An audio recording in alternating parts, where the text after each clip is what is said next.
तेजस्वी यादव।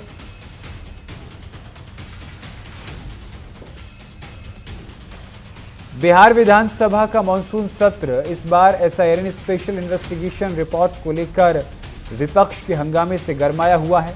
नेता विपक्ष तेजस्वी यादव ने पूरे विपक्ष के साथ सरकार पर तीखे हमले बोले हैं और विरोध जताने के लिए काले कपड़े पहनकर सदन में पहुंचे। तेजस्वी का आरोप है कि सरकार एसआईआर के नाम पर जनता को गुमराह कर रही है और इसमें भ्रष्टाचार को छुपाया जा रहा है। विधानसभा के भीतर तेजस्वी ने कहा कि काले कपड़े हमारा विरोध है, ये एसआईआर की स्याही है जो अब सत्ता के दामन पर लगनी ही है। सदन में विपक्षी विधायकों ने वेल में उतरकर नारेबाजी की, जिसके चलते कार्यवाही को कई बार स्थगित करना पड़ा। जेडीयू और बीजेपी के नेता इसे विपक्ष का नाटक बता रहे हैं, लेकिन तेजस्वी और आरजेडी ने साफ कर दिया है कि वे सड़क से सदन तक एसआईआर के खिलाफ लड़ाई लड़ेंगे। उसके बाद हम दूसरी खबर में जिक्र करेंगे, बिहार में इस वक्त काला और सफेद ये दो रंग सियासत में चर्चा का केंद्र बिंदु बने हुए हैं। कारण है, एक भाई उसी सदन में काले कपड़े पहनकर पहुंचता है तो दूसरा भाई उसी सदन में सफेद कपड़े पहनकर पहुंचता है और इसी से शुरू हो जाती है बिहार में काला और सफेद की सियासत। बिहार की राजनीति में इस समय काले और सफेद कपड़े की सियासत खूब चर्चा में है। तेजस्वी यादव ने जहां काले कपड़े पहनकर सरकार पर निशाना साधा, तो वहीं सत्ता पक्ष ने सफेद कुर्ता पाजामा पहनकर खुद को दाग मुक्त बताने की कोशिश की। साथ ही तेज प्रताप यादव ने भी सफेद कुर्ता पहना। तेज प्रताप यादव से पूछा कि आप सफेद कुर्ता क्यों पहन रहे हैं, तो उन्होंने कहा कि मैं काला कुर्ता सिर्फ शनिचर को पहनता हूं, उसके अलावा मैं नहीं पहनता हूं। यानी कि जिस तरीके से बिहार में एसआईआर को लेकर हंगामा है, उसी बीच तेजस्वी यादव और तेज प्रताप यादव दोनों भाइयों में कुर्तों को लेकर यानी कपड़े को लेकर भी सियासत गर्मा गई है।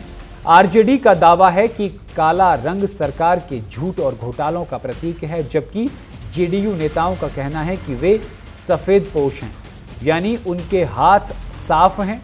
इस काले सफेद की राजनीति ने बिहार की गलियों में भी चर्चा छेड़ दी है कि अब रंगों के जरिए आरोप प्रत्यारोप का नया दौर शुरू हो चुका है।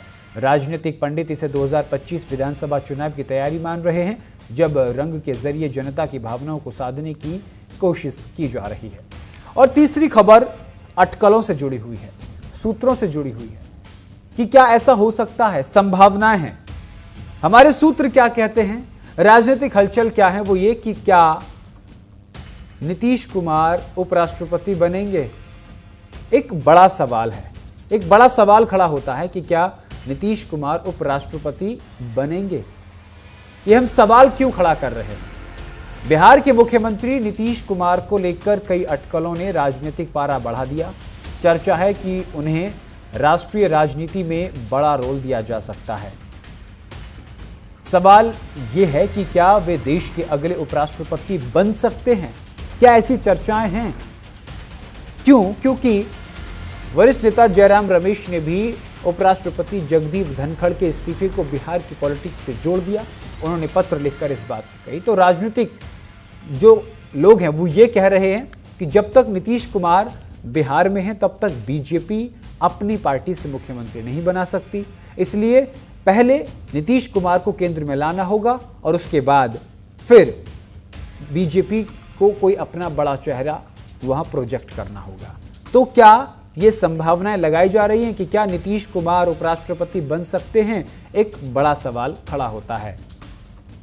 अगर नीतीश उपराष्ट्रपति बन सकते हैं तो क्या बिहार में सत्ता का समीकरण बदल जाएगा, इस पर भी चर्चा करेंगे और फिर विपक्ष के लिए नई रणनीति का मौका होगा।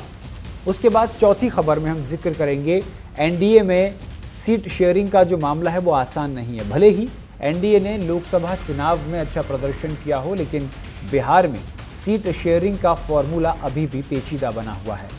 जेडीयू, बीजेपी और अन्य सहयोगी दलों में सीटों के बंटवारे को लेकर अंदरखाने खींचतान जारी है। जेडीयू चाहती है कि उसे उसके पुराने प्रदर्शन के आधार पर ज्यादा सीटें मिलें, वहीं बीजेपी का दावा है कि उसका जनाधार बढ़ा हुआ है, इसीलिए अब बड़ा भाई वही है बीजेपी, ये बताने की कोशिश कर रही है। लोकसभा में जीत के बाद विधानसभा चुनाव को लेकर दोनों दलों में तनातनी और भी बढ़ गई है। सूत्रों का कहना है कि सीटों के बंटवारे को लेकर अगस्त में एक अहम बैठक हो सकती है। अगर कोई फॉर्मूला नहीं बन पाया तो एनडीए में असंतोष खुलकर सामने आ जाएगा और विपक्ष इस मौके का पूरा फायदा उठाने को तैयार बना है।